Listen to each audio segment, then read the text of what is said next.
So this is a continuation of the video I recently did about cognitive dissonance in narcissistic relationships. And I want to continue to talk about that in more detail and also start talking about how to break that cognitive dissonance. But if you didn't watch the first video, go back a few days on my page, find it. It's called Why the Do I Still Have Cognitive Dissonance? And then meet me back here. So quick review, cognitive dissonance is that extremely uncomfortable feeling that gives us so much anxiety. We feel frozen, we feel stuck when we're trying to hold two conflicting beliefs about something at the same time. Two conflicting beliefs that cannot make sense together. They do not make sense together, and they can't possibly be true at the same time. Is the version of the narcissist from the beginning, the one that was kind, sweet, caring, attentive, is that the real them? Or is it the monster that came out later that is clearly abusive? Those things can't be true at the same time, so we feel stuck trying to figure it out, right? Or does this person deeply, genuinely love me, or do they hate me like it seems they do sometimes? Those things don't make sense together. And like I said in the part one of this video, what we end up doing is editing and filtering the information to match the belief that we want to believe to relieve that discomfort. Now, when we start thinking about breaking that cognitive dissonance to get out of these relationships and heal, I'm going to start this off by saying you can't start breaking shit until you get back in your body. And what I mean by that is in narcissistic relationships, right? Your body is constantly overwhelmed with stress, overwhelmed with anxiety, overwhelmed and flooded with all these strong emotions 24/7. And what that does is it fucks up your nervous system and it puts your body into that constant state of fight or flight. And when that happens, the logical part of your brain goes offline, right? You're so stressed and so overactivated that the logical part of your brain is like, listen, you're doing way too much right now. Call me when you calm the down and I'll come back online. And so when you're not thinking logically, you can't possibly break the cognitive dissonance or lean into any of these strategies. And on top of that, in addition to the cognitive dissonance having you in this state of anxiety, trying to like hold these two conflicting beliefs, you yourself are also split into two. And let me tell you what I mean. So over the course of the relationship, while this cognitive dissonance is developing, about the two different versions of the narcissist, the two different perceptions that they have of you, you yourself split into two to adapt to each version of them. You learn what behaviors you need to display and how you need to act and how you need to sound to activate the good version of them, right? And then when you activate the good version of them, you really know how to lean into that reality. You really know how to lean into those moments, all the dopamine and all the oxytocin and all these beliefs that this person really does love me. That's the person who you are when you're with that version of them. And on the flip side of that, you've also learned how to adapt to the other version of them. You've learned how to predict when the monster is coming out. You've learned behaviors to try to de-escalate the situation. You've learned, strategies to try to get through to that version of them, to bring them back into the other mode. You've learned all these people-pleasing things. You go into this, fawning trauma response, and you know how to deal with that version of them. And you yourself are a different version of yourself when you're dealing with that version of them. That's what makes it even more confusing, because it's not just you sitting there like, oh, is it this or this? No, you are actually living in two different realities within that relationship. And in each of those realities, you're a different version of yourself. You're a different person, and you have a different belief system in each of those realities. And it's like, as the relationship progresses, these two different realities get really blurry, and the two versions of you get really blurry. And in that process, you start losing parts of yourself. You don't know who the you are anymore. You have a whole identity crisis. You lose your sense of self. And you can become so disconnected from yourself because of all of that,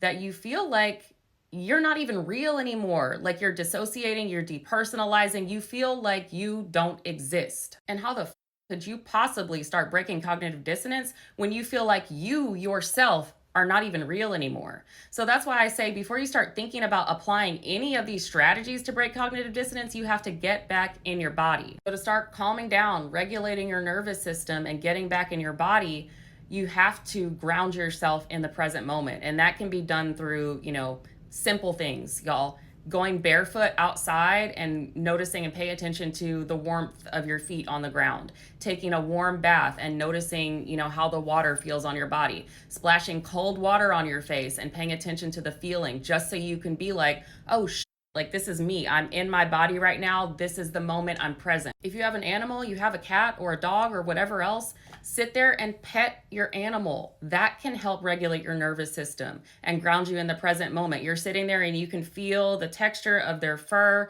and you know you are in your body, right? Or eat something, get a candy, something sweet, put something you can suck on and put it in your mouth and just like notice the taste and pay attention to the present moment. You're in your body. Or somatic exercises. If y'all don't follow the Workout Witch, she has so many examples of somatic exercises to regulate your nervous system and get back in your body. Because I'm telling y'all, if your mind and your body and your thoughts and your feelings are like constantly, there's no way you're going to break cognitive dissonance. Once you're regulated, you're back in your body, the logical part of your brain has come back online. I want you to consider this.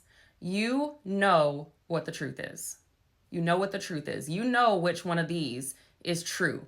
Even if you feel discombobulated and crazy and confused and all over the place, I'm telling you, you know what the truth is. Your body knows, your heart knows, your mind knows, your soul knows, your whole being knows which one of these is true. It's just that the narcissist keeps trying to suck you away from that truth with all the gaslighting and the distortions. They keep trying to suck you away from what your body knows to be true. And so it's not so much, I don't know which one of these is true. It's that I know which one is true, but I don't want to accept it, right? Because of all this trauma bonding. I don't want to accept that this one is the truth. So I'm just going to like ignore all the things that align with that. And I'm going to, focus on all the things that align with this. You know what the truth is. The problem is accepting the harsh reality of it because it feels way too painful and it makes you feel way too crazy to think about accepting that the version of them from the beginning is not real, that they were manipulating you the whole time, that everything has been lies, that they actually despise you and they've been using you and manipulating you and exploiting you and gaslighting you and doing all these things on purpose. That's way too much, right?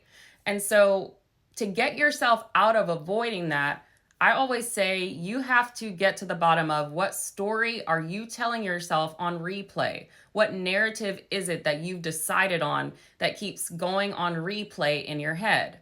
And once you figure out what that story is, you have to start challenging and disproving that story with the facts and the evidence so that you can push yourself back into reality and out of cognitive dissonance instead of avoiding reality to match the belief that you want to believe is true. So if one of the stories that you are telling yourself is this person really does love me deep down, regardless of the things that have happened, I believe this person truly loves me, okay? That's the story that you've been telling yourself on repeat.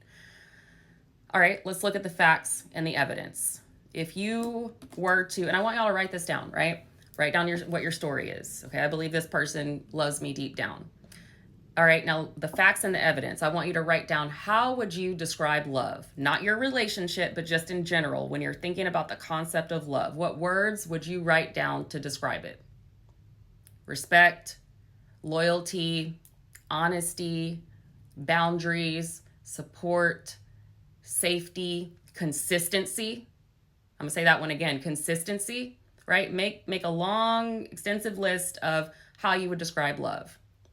And then I want you to put on another piece of paper and write how you would describe your relationship. And this is the tricky part because what you're going to want to do is you're going to want to try to describe it in the way that you described love. And you're going to start playing tricks on yourself and lying to yourself. No, keep it real with yourself. How would you describe your relationship consistently? Not, oh, well, sometimes they respect my boundaries. No.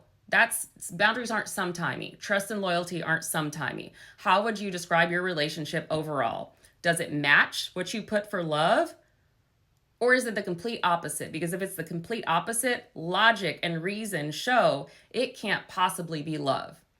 And then you rewrite your story into the reality. This person does not love me. And you say it out loud and you let that feeling of pain really sit in. And you won't believe it or accept it immediately.